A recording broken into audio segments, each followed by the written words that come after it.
Addicted dopeness niggas getting caked up. Addicted dopeness niggas getting caked up. Went to Miami and got my weight up. Fuck this bitch and told the bitch don't wait up. We come from the loot, all we do is shoot. Hell yeah! Just like Jason Tatum shooting out a dude. Bitch, I'm Bradley Bill. We back. Shoot 52. We the God Podcast, man. This is your boy B Cuz, man. Shout out to Vertical Vision Goofy Studio. ass nniggas like to play tough. Wait up, my nigga. That's the type of shit that get you sprayed up. Before Monday, Tuesday, niggas made up.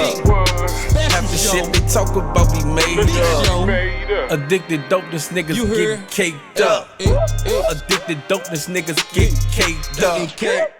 Went to Miami and got my weight up. Fuck this bitch and told the bitch don't wait Hell up. yeah! We come from the loot, all we do is shoot. Bang, bang. Just like Jason Tatum shooting out a dude. Bitch, I'm Bradley Bill. I shoot 52. Barbecue a nigga, turn him to a snoop. Gun range, Joe a bed. All we do is shoot. Bang, bang. Hey, did you hear that intro, my nigga? Yeah. Hey, I got a real special guest in the building. County Brown, Maine, Mr. CEO, Mr. Addicted Dopeness. Man, quit playing with my nigga, man. What's good, man. What's up? Hey, how you been, bro? Man, I've been cooling, I've been living, I've been chilling, man. Okay. I like to hear that, man. Man, trying to, get through this whole COVID shit with the entertainment industry, everything like that. But it's still all good news out here. Okay. I like that, man. I noticed when you pulled up, you had a bottle of Nirvana. Yeah, it go back to, back to my old days. I used to be the Martell boy, and now I'm the Nevada man. You know what I'm saying? Nirvana is actually, a new deal where it's like hemp whiskey, hemp vodka. It's different lines of what they got and stuff. It's another brand that I'm a part of too called Touch Vodka. So it's just something like brand ambassador, you know what I'm saying? We're addicted to dopeness. We out here getting this shit out here to the public. We already in the club, so it's kind of like a deal of, I guess you can kind of say a Diddy deal. But you know what I'm saying? But it's just, with a whole nother group of people. So we just taking nothing and turning it into something. So, and it's one of them things that we all try to get that residual income, and this is what you call residual income, where if I get this out here enough, it's gonna make money while I'm sleeping. So Yeah. that's just part of the game, but what we on. Man, salute that. Hey. Hell yeah! Yeah. So, as far as the origins of addicted dopeness, can you dive into that a little bit and tell me like where did that? Man, this shit started for real in '92. 92. Yeah, I mean that shit sound like old as hell, but shit, we was 12 years old. You know what I'm saying? I went to Kirby and shit, and that's when I met my partner David Adams. And Okay, salute. rest in David. peace to David. But he's actually one of the founders of Addicted Dopeness. Me and my boy Tommy the Timer. So it's kind of like one of them things where, all the masterpiece stories where people say they was selling out the trunk, the E40 stories. Shit, we had our own story like that too. Up to the age of 15, 16, our shit was in Best Buy, Sound Revolution, Street Side Man, Records. Sound Revolution, man. Hey, shout out to Sound Revolution. I got so many CDs from them. Yeah, so it was like slanging out the trunk. Did the whole thing out my mama's basement. And we was doing that shit for years. I'm talking about where, I remember our first time, we were just at school. I think we made it, like, no exaggeration. This ain't shit to make the shit sound good, but for real, it's like we made like 5,000 the first week just selling tapes and CDs. And you got to think in the 90s, it's like, damn, okay. So with that shit, I bought keyboards, learned how to produce, and just kept the shit going and just kept flipping and you know what I'm saying? So it's kind of like, to be honest, I wish the shit that we was doing back then, I wish we was young and doing it now, because the niggas now, they make a killing. From streaming, all that shit, you know what I'm saying? No jealousy, because I love it all, you know what I'm saying? But it's just kind of like how it is, like from back then to now, we was just pushing as much as we can, independently. Man. So that's how Addicted Dopeness started for real. It started, just all us being in the hood, and like I said, at school, and then, just hearing the same stories of them E40s and shit, like shit, we can do the same thing too. And I mean, to be honest, I'm amazed that we did this shit back then, and I can't even tell you how we really did it because it wasn't no internet, it wasn't really no. I can't even say I had a mentor or no shit. It was just really kind of like just figure this shit out as you go. Yeah. And you know, back then, shit, you gotta think we was selling songs for like 3 songs for $10 on a CD. Right. And it's like shit, motherfuckers is just racking up on that shit, you know, compared to motherfuckers selling shit for 99 cents now, you know. Right. It's 99 cents. They stream it, they download it. Yeah, but it's still lucrative because it comes directly to them. Like my money back then, we had to go to distributors and deal with, like you say, like the Eazy-E, Jerry Heller type shit where you don't trust these old ass white men. You know what I'm saying? Some real shit. He ain't telling you the numbers. We don't know. I mean, it was more of a good feeling of having our shit in the store at that age, having our shit in the streets. I ain't gonna lie, having our shit in shrink wrap. Yeah, like, damn, nigga, y'all like shit in it's plastic. A product. Like, ugh. Yeah, like it's a full product and shit. So that was like more than anything to us back then. Man, salute the grind, because I still see you going right now. Like, I'm seeing the merch everywhere. Like, where was the inspiration with the merch, Addicted Dopeness merch? Like, what made you want to go in that direction? Man, you know what it was? It was really my partner, Foo Nasty. Salute, Foo Nasty. Shout out my dude. We always had merch, but he took the merch to a whole nother level where he took it to fashion. See, before we was having merch like the rinky dinky merch, I say, like, you know, having our single name or, you know, www.com, our company shit. My rinky dink merch. Nah, see, that's dope. That's like a saying. Simple. Yeah. It's a saying. You ain't really, you know, promoting like, you know, dates and time. So our old merch used to be kind of like of a promo campaign rather than fashion. Right, So I got you. I got you. he Going brought with the music and stuff. Yeah, like it was that. going with the music. So he brought the fashion to it. So like this hat, this is kind of like what we selling during the pandemic hats, That's hard. flipping the blues, or we got a Cardinals, different shit we be flipping as Addicted Dopeness. So it's kind of like, it's more fashionable than rather than just saying like, you know, like advertising.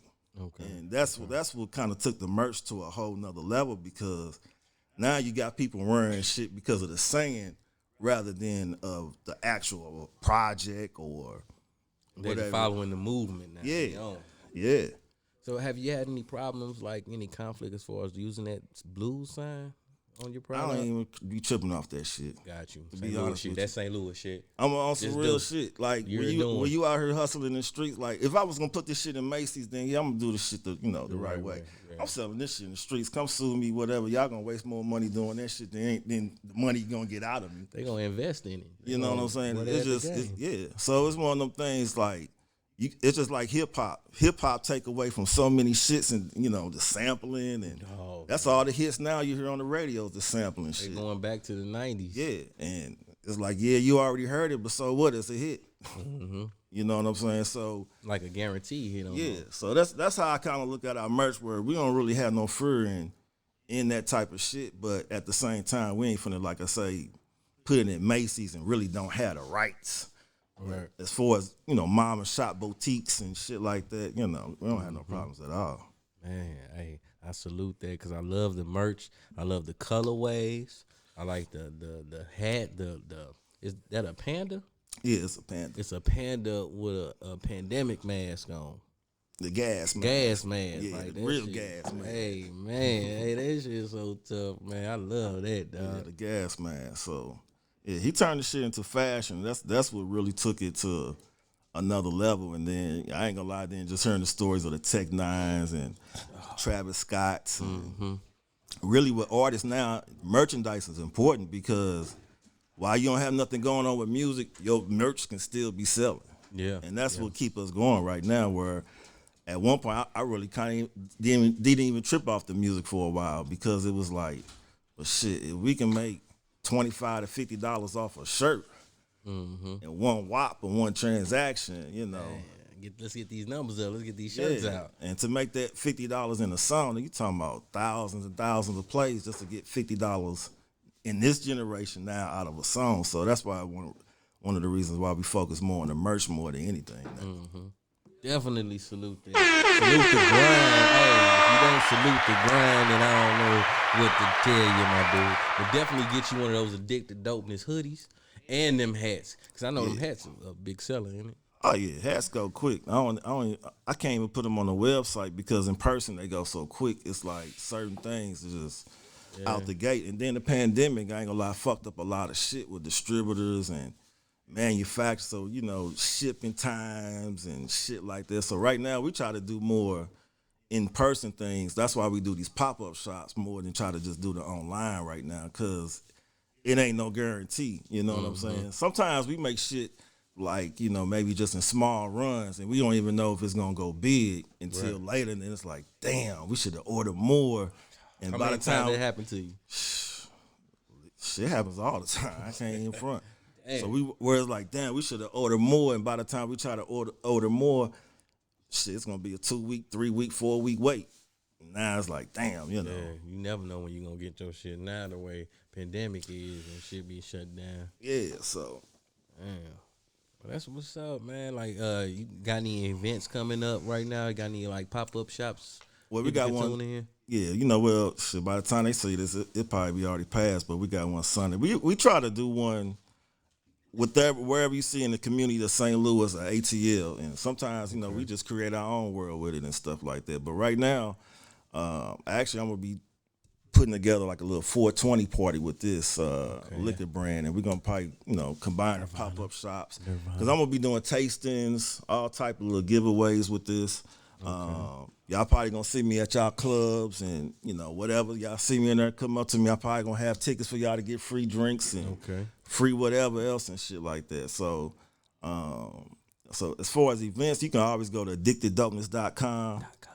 You know what I'm saying? I say that one more time. Ain't no slang to it. Addicteddopeness.com. Then before our merch, we got dopenessmerch.com. So it's the same thing. You can go to Addicted Dopeness to get our merch, but we still got a separate site called dopenessmerch.com. So either or. So like you said before, like those hats, they sell out so fast. So do you advise people to always check the site daily if they trying to get a certain colorway of the hat, or is it a specific color? I just say really monthly, because for real, we kind of do it in batches. We don't really do it like bi-weekly by the Macy's or nothing like that. We kind of do it more seasonal. So we'll do it more like right now in the next month, we finna drop all new spring stuff, you know, instead of trying to drop something every week. Because that's the only thing I tell people. This ain't really like, for me, like, I'm not a fashion guy. This ain't really like, this is merchandise still. It's still my company. We just selling the name and the brand of it. Instead of saying LLC, because that's what we are, Addicted Dopeness Productions, LLC. LLC. It's really, we just selling the phrase of it and shit. So, you know, that's one of them things that I kind of draw the line, because people be calling me like, hey, I got a fashion show for y'all. Nah, we ain't walking runways and shit like that. You know what I'm saying? So you wouldn't, if the opportunity present itself, you wouldn't put on Addicted Dopeness with an STL hat or an epidemic? No, I ain't saying I would. I'm just saying business-wise, we just don't focus on that part, because I got DJs under so many artists, and we got so many concerts and clubs. It's kind of like one of them things. We just kind of keep it directly to the people and shit. You know what I'm saying? So people can touch you. Yeah, I mean, I ain't gonna lie. Eventually, we probably gonna turn it into a real fashion, you know what I'm saying, thing, but it ain't really our goal now. It's more like we say merch, because once we say fashion, that changes the category of taking us out, you know, what we really are, which is Addicted Dopeness is really a music company. Yes. It's not really, you know, a fashion company. So that's the whole thing. Music still comes first for us. Yeah. You know, producing, the artist, managing, all that. But the fashion is just the merch of what we doing right now. Mm-hmm. Well, I wanted to ask you, because I've always been curious, like, what was the moment for you when you was like, okay, I'm finna quit my job, I'm finna go full go? I probably was 22. 22? 22, 23. I had a good job, too. I was working for the government, for HUD. And true story was that my boss, he knew I was getting bigger at what I was doing, and at that time, I just started getting put into the the Evening World newspaper for like, the entertainment sections and shit like that. Shout out. Not no Evening criminal World. shit. You know what I'm saying? Not no criminal shit. You hear me? Hell yeah! So when he starts saying like, "Oh, you doing your thing out here, but you got to make a decision," because where I was going with my job, that shit was like high caliber. Where, Right. you know, Like career. Yeah, when the president come, hey, how you doing, president? Shit like that.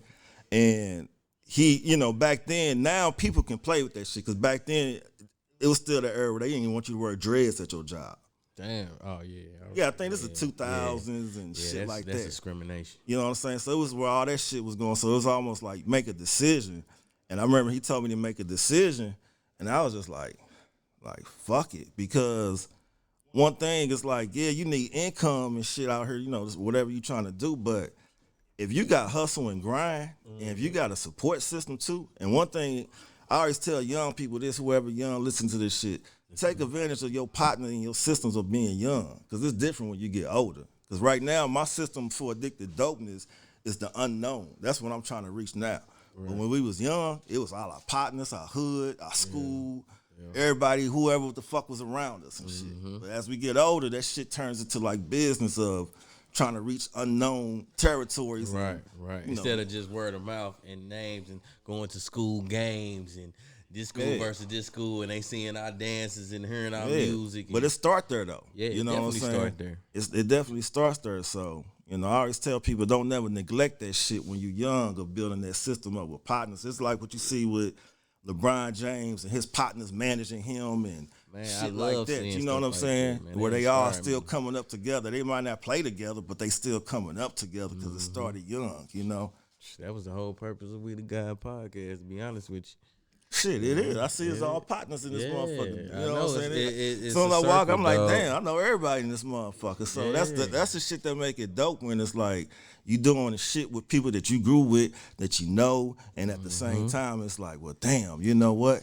It's like, it's cool to fuck with people you don't know. I tell people, don't be scared of that shit. Because one thing in this game, you got to know how to deal with shady people. You got to know how to deal with motherfuckers that lie. You got to deal with motherfuckers that give they heart out to this shit and they hate you. You know what I'm saying? Because they feel like they're giving their whole heart to this shit more than anybody else. And you ain't paying attention enough to them. It's just all type of shit you got to deal with. But at the same time, it's still a love there that motherfuckers really can't buy.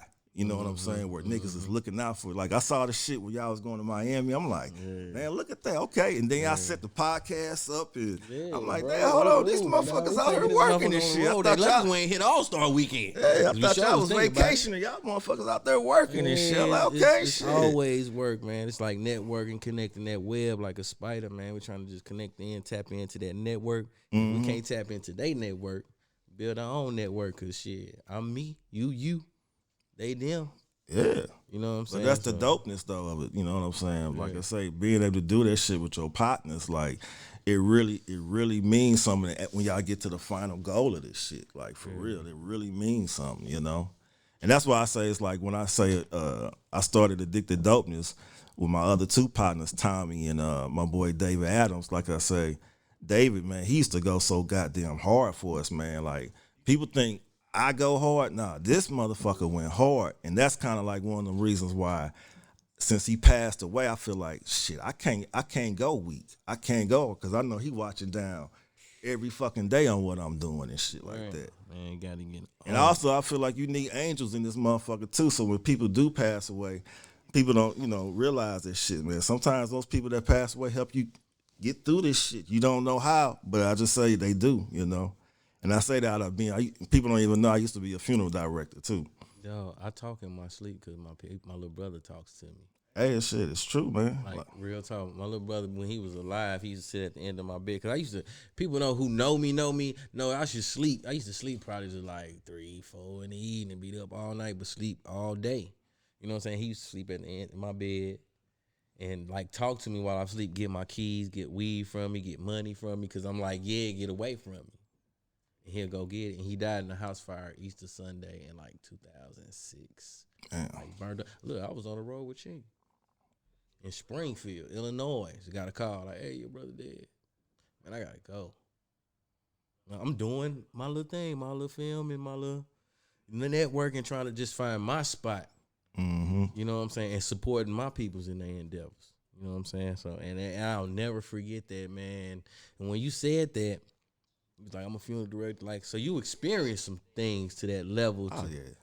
Oh yeah. Oh yeah. When I took a break, like right before my daughter was born, I had took a break from everything because sometimes with this game, after you go so long, I've been through this for 3 decades, and now it's kind of like I had took a break just to level up because shit, I plan on turning 50, 60 one day, so I was like, man, shit, what I'm gonna do later on, So I went to a little funeral school and everything, came a director, and I was just like it's some real life shit, and I ain't gonna get into like all the details, but as far as like seeing people die and the spirits and dealing with like walking in the room with 50 dead people and shit is real, and you get to a point that but it don't even be scary.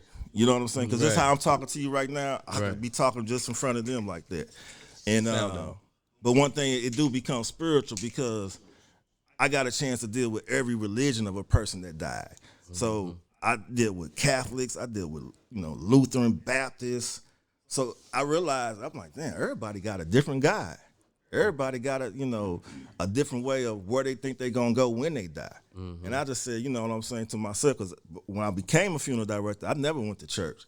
I believe in Jesus and God, but at the same time, I'm not no person that's all into the scriptures and everything like that. So when I first got there, I was just like, just normalized, like, okay, I ain't really on no side of what it is. I'm just doing my job. But after so long, you really start realizing the connection of the spirits of people and stuff. And that's why I really believe, everybody has their own God or have their own spirits where they came from or what it is and stuff like that. Because it's surreal, man. And at the same time, it's like it wake me up as far as to keep going hard because, like, the news don't report young black men dying of heart attacks, strokes, and you wake up in the morning, like, what's going on? Man, he 40, man, he 39, 20, of a stroke heart. Dang, you know what I'm saying? Sometimes it make you just realize, like, damn, shit is real out here, what people say. Even, young black people dying of suicides. I dealt with a lot of kids, and that made me work with youth more. It woke me up to say, like, this shit is real of kids committing suicide. Like, they need people to talk to or activities. Like, literally taking their own lives. Literally, seriously. And you don't want to believe they did, but, I mean, when you go to the scenes, like, I've been to all type of crime scenes and everything. So it woke my spirit up to realize that it is spirits out here, for real, I feel. And I'm not trying to make anybody believe in God or whatever you don't, if you atheist or whatever, but at the same time, everybody, I believe, has their own God and has from when you go to a Jehovah funeral, it's totally different to a Baptist and just, so on and so on. So. Hey, that was deep, County, man. Oh, yeah. I really did not know that. Like, you was like, I'm in the room with all these bodies. Like, I'm like, man. So your take on life, like, have you been a person to console the family mourning? Or? Oh man, I did everything, all that, man. Ooh. That's why I tell some cats when I listen to their raps, like, man, that shit cap, like, you know what I'm saying, like, what you talking about is fantasy. It's some real shit out here, right?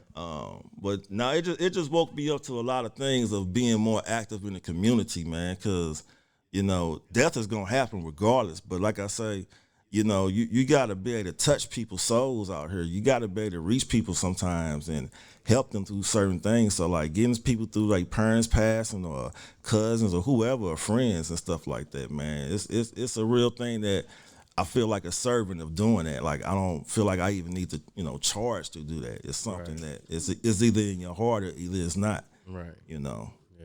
So, do you have a message for, like, any guys who watch this podcast and probably like be out there, not saying you don't know goofy shit, but doing stuff that you shouldn't be doing, you know what I'm saying, out there doing or encouraging shit? You got any message for them, like, you know what I'm saying, especially if they in this rap game, music game, entertainment industry, man? Listen up, man. If you're in this rap game, you got to make a decision on the real, like Future, all these people. This ain't no shit I'm telling you to be y'all friend or make the shit sound exciting, but on some real shit, all these people been at my house. I just dealt with these people at the beginning stages of what they doing. Like, for real, they know who I am, I know who they is, but they made a sacrifice. I watched them make the sacrifice of, I really want to be a rapper and get out the streets. Right. Like the rap, a lot of times people be trying to play both sides in the streets and this and that.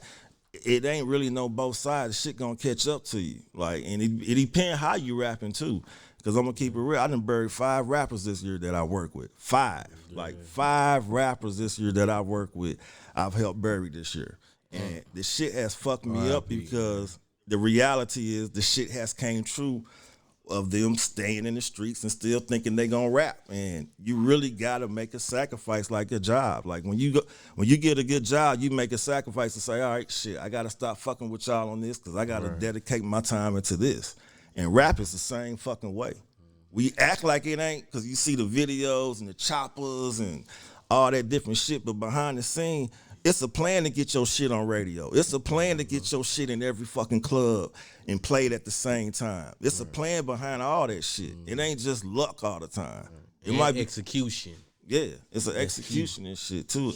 That shit. So the whole thing is like, you just gotta stay focused on what it is. If you gotta deal with shit in the streets here and there, cool. But it's a difference from actually being in the streets and actually doing this music shit. And trust me, everybody that's successful with this music shit ain't in the streets full time. Maybe they homies behind the scenes is, or niggas they roll with. But if you trying to be the star, you gotta go learn how to be the fucking star. Put that energy in. Yeah. Pay your dues, man. Like, pay that money, man. Get your shit mixed and mastered, dog. Like, pay that producer for his little beat, man. Yeah, all that shit matter. Quality, all that shit. So I know niggas that wing this shit, and some niggas, I'm gonna keep it real, they really ain't even trying to be famous. And I respect that, because everybody ain't trying to be famous. Because even though I still rap, I ain't trying to be famous with this shit. I do this shit because I'm satisfied. I love this shit. It's in me, and it ain't gonna never go nowhere. Right. It's just like a nigga that shoot to play basketball. You ain't gotta go to NBA, but shit, you still can hoop every Sunday. Because you got love for it. Yeah, so, that shit ain't gonna never go nowhere. But on the level of, if you really serious, you got to know when you wasting people's time and you wasting your own time because you really not serious for real. Man, preach to the choir, man. Shout out to that info right there. Hell yeah! Man. I'm over here like zoned out because Man, you ain't got no liquor, man. I need a drink or something. we Shit, got all some this liquors. talking, man. Let me we get got some liquor somewhere over here. You know what I'm saying? I damn near want to pop this Nirvana, but Shit, y'all want to sip it, y'all can. it's all good, man. I don't need no more liquor, dog. But another thing I want to ask you, dog, that intro when we was playing, like who was all on that? Cause that shit, Man, that's the was crew. fire, man. Man, we just did that. That's my boy Breadman Wonder, Breadman Wanda. Dilla T. Right Okay, on, man. Papi Right on. Chino. I see you, my nigga. My Salute. my other homie Presto, Presto, I see. That's my nigga. Time of the Timer. Everybody call him AKA Dog. Dog. So yeah, that was the crew on there and shit. Yeah. And it was a compilation. It's a compilation we working on where it's probably gonna drop. I say probably another 2 months, so around May or something like that. Oh, so that's an exclusive. Oh yeah, this ain't nobody got this. Oh, and This the first. This a world can't premiere. hear it nowhere else. You heard that? Goofy ass niggas like to play tough. Okay, hey, That's the type of let me shit Turn this down real quick. You know that's gonna turn the clubs up. Man, we think this shit for St. Louis. I That's know. why we say we come from the Lou. All we do is shoot. All our bitches bad. They some shooters too. That's some real shit. Like that's so now we right now we in our little St. Louis mood where we like, man, fuck it. We finna just get back to our roots to what we want to do and shit. Making the music how we want to make it instead of just conforming to what everybody else is doing. like and shit. the standard sound, the auto tune joint, like Yeah, I mean, shit, don't get it That's wrong. standard now. Yeah, it is. We got some auto-tune shit, but it ain't what we really basing our shit upon. Like, we ain't listening to nobody shit and saying, oh, we got to do some shit like that. We listening to our own shit and just say, hey, nigga, you remember, we need to keep it like this, and that's what we on right now. Like, staying in our own world. Because I think that's probably one of the hardest shit now that when I listen to music, most people, if y'all don't know me and shit, I'm a DJ too. You know what I'm saying? I used to be part of Hitman DJs, do the mixtapes, all that shit. I used to do all that shit in St. Louis whatever. Check my resume. Check but his resume. you know what I'm saying? But on some real shit, it's like the mixtape game and like dropping singles and all that shit is, like I said, totally different now. Where it's like all about streaming and getting that shit out there. And most of the time, the streaming shit is an algorithm shit. You know, like this is the cheat code I'm gonna teach y'all out there if y'all out here doing music and shit. Everything is an algorithm now. So like. Oh, here you gonna talk about the algorithm. Yeah, I'm finna talk that nerd shit. Oh. This that nerd gangster shit I'm finna tell y'all. Boy. Okay. This some of that nerd shit. You know what I'm saying? Everything out here is an algorithm and shit. How many times somebody click on your shit, when somebody search similar names. That's why it don't matter if there's a little baby or a da baby, because guess what you're searching? Baby. It's an algorithm to all this shit now. It just ain't just like searching through the stores. Why is that though now? Because it's just how the internet is built now. Okay. It's like it's like a prediction of what you looking for and shit like that. Yeah. So if you make similar music to what somebody else is making, it's easier for somebody to find it. So that's why sometimes you see them beats that say beats like Lil Baby, or beats like you're gonna find it through search engine, all through the algorithm and shit. So a lot of people now, they just making, to me, algorithm type of music for real, because it's gonna be discovered, it's gonna be found because it's so similar to something else. Yeah, right. They gonna be like, man, that sound like that. Yeah. See, that's why I love Addicted Dopeness, man. Y'all kept it original from the jump. Oh yeah, man. Like inspired niggas, man. For real, as far as the hustle, the brand. Like I was young, man. I'm younger than you, so when I see man, how much younger is me? Man, how old you think I am? Shit, I'm turning 40 Tuesday. I'm 40 now.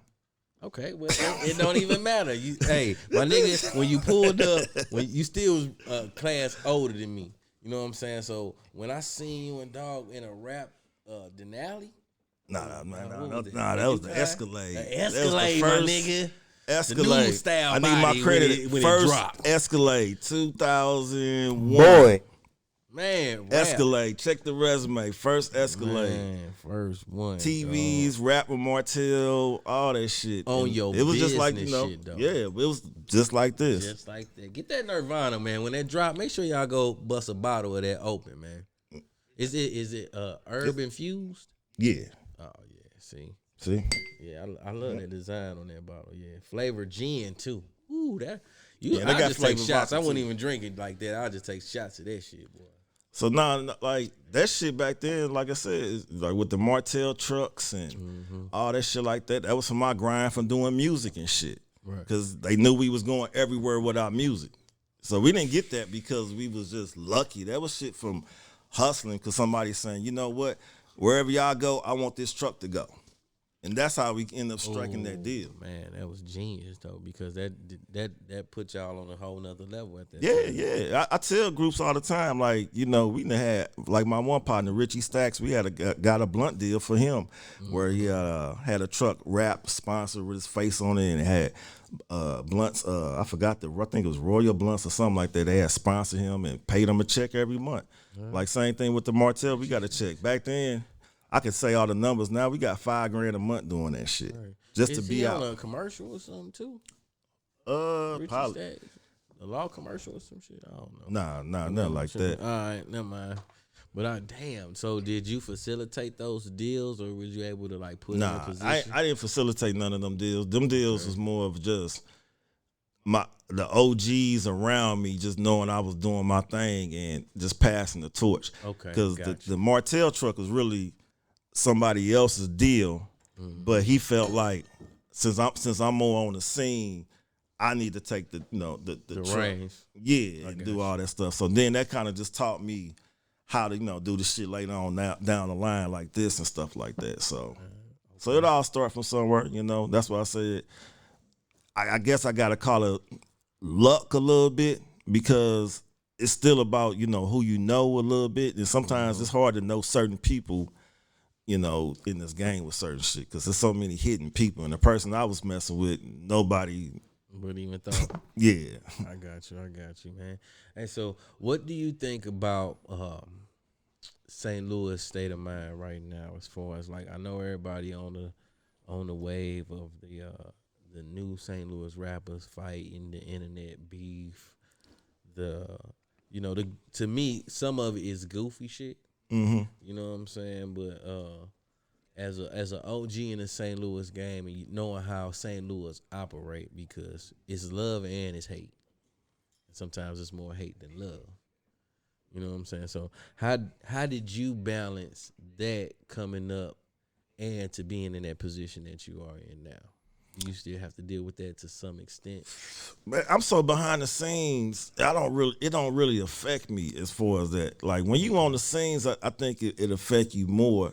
So like when you were saying like the young cats here, you know, with they beefing or fighting on the internet, that's what they do now. That's what they was born into. You know what I'm saying? So it's kind of like, I know it looks stupid to us, but I just also feel like sometimes you got to think back then. Shit, if we had phones back then in high school and shit, y'all motherfuckers would have some stupid shit too. like what the fuck? Bro. So this they generation, and I don't knock none of this shit that they do, because that's what they've been taught, you know, from the get go. And as far as me, like back then, like I couldn't deal with none of that shit back. Like even now, I be amazed when I watch battle raps how motherfuckers be, fuck you bitch ass nigga, blow your motherfucking head off, you punk ass bitch. You like, you know, in Texas God they call each other like, bitch. In Texas, they be like, yeah, bitch. Nah, see, even as a man, he can't call me, you know, a bitch and shit like that. To them, it means something different. Though. So that's what I say. It's like this generation is just is totally different and shit. So like from back then, I ain't have to deal with that shit back then. You know what I'm saying? It was more like it was love on what we did. Like I didn't wake up to having to wake up to the internet. I woke up to the streets. So it was more of like going to Saints and Palace like we all did, and who's beefing with some niggas from over here or over there and shit like up that. In the parking lot at the movies or something. Yeah, shit like that. White Castle lots and shit. So that we ain't really had no wake up to no shit like what they wake up to and shit. Cause they shit is different. Like I couldn't take what the shit they go through now. Like just wake up, fuck you, county. Like god damn. see, Siri chirping right now. All right, man. Well, hey, County Brown, Maine, CEO Addicted Dope. County Brown, Maine, in the motherfucking building. You know what I'm saying? Hey, bro, big bro. I appreciate it. Man, I appreciate you sliding in, man. You know, tuning in with me on We The God Podcast, holding it down. You know, you got anything other than as far as like music wise you got dropping in the year 2021? We already 3 months in. Man, we got a lot of stuff. I got an instrumental album. I just got back into my production game. Ooh. I'm doing an instrumental album for like just sometimes I think people get tired of hearing vocals and words sometimes, man. Sometimes you just want to hear the bass. Yeah. Switch up, clean up your house, and you do your own rap to the shit. Right. So, you know, that's what song. Yeah, so that's what I'm doing now. I'm working on an instrumental album, working on a couple individual people projects, a couple EPs. My boy KB 365. Okay, KB 365. Tommy the Timer, he working on a project. Okay. I know Richie Stacks working on some stuff. Then I got a whole bunch of individuals with the mixtape era and games. I don't do mixtapes anymore, but I'm still helping people put out their projects as far as that. You know what I'm saying? But so why don't you start hosting them joints, man? I don't want to host no more. You know, that's I lost my voice for like a whole year. I couldn't talk for 6 months. Like I had to get vocal cord surgery because from like hosting all the parties and all the different shit, man, I had busted my vocal cords, and that shit fucked me up where I was like straight grouchy. Like I had to do the same surgery. Jeezy, Celine Dion, all them different little motherfuckers when they lose their shit, and so they had to like remove polyps and all type of shit they did. So I couldn't talk for like 2 months straight. You know, hand side, silent, writing shit down. And I had to kind of learn how to use my voice again, where it was like I had to do that me, la, all that shit like that. Man, so, I know that. Was that tough on you? Hell yeah, that's tough because I was planning on putting out a project at that time. Right. And even, you know, the fucked up part, even when my daughter was born, I couldn't even say nothing to her then. When she was born, it was just... She couldn't hear your voice. Nah, she couldn't hear none of that. You know what I'm saying? For like the first month. So it's like, it ain't no sad story and shit. It's just some shit just happened. You know what I'm saying? And that's just me doing so much straining on my voice, yelling, screaming on mics and all that shit. And that shit just one day just pow, just kept caught up to me. I thought I had a sore throat. Right. And I just kept coughing and coughing, trying to clear my throat out, but I was making it worse. I was opening it up more and more and more. Like damaging it. Yeah, I was damaging this shit. So now, like I said, this is me now actually just coming back out. That's why I was kind of low key for like 2-3 years, because I was just like, damn, I got to kind of reprogram my thinking and shit. You know what I'm saying? Because I still want to do music, but to be honest, I don't have the voice to do like my pageant shows and concerts and all that shit for 45 minutes. I have to do something quick and let my niggas do the rest. Right. You know what I'm saying? Because my shit still, like, if I'm talking now, but if you hear me, like, if I get into my, what's up, Cali, man, doing, you know. Right, you feel it. Yeah, I can get into, it's gonna come back, I feel. You might just have to just calm down and use that player voice, my nigga, because you sound pretty good. Hey, dog. you got the player voice. Hey, your voice Hey. don't never change. Your shit just be. Come on, man. Stop it, dog. My voice be changing because I be getting amped when I drink. This nigga got the, what they call it, the Quiet Storm voice and shit. Nah, man, I ain't. Nah, don't do it, man. Let me laugh at that. Hey, but anyway, man, hey, damn right. Like I said, man. My nigga, hey, man, we had a great show, dog. I appreciate you coming through, supporting me, big Anytime. Next time I want to bring the crew, different people, shit, man. Definitely. You're going to lock in and definitely do that, man. So make sure, hey, I'm definitely going to let the people know about the pop-up shop. Y'all tune in to that addicteddopeness.com and dopeness merch. Dopenessmerch.com. My nigga, it's We The God Podcast. I am your boy, because I'm with County Brown, Maine. County Brown, man. CEO.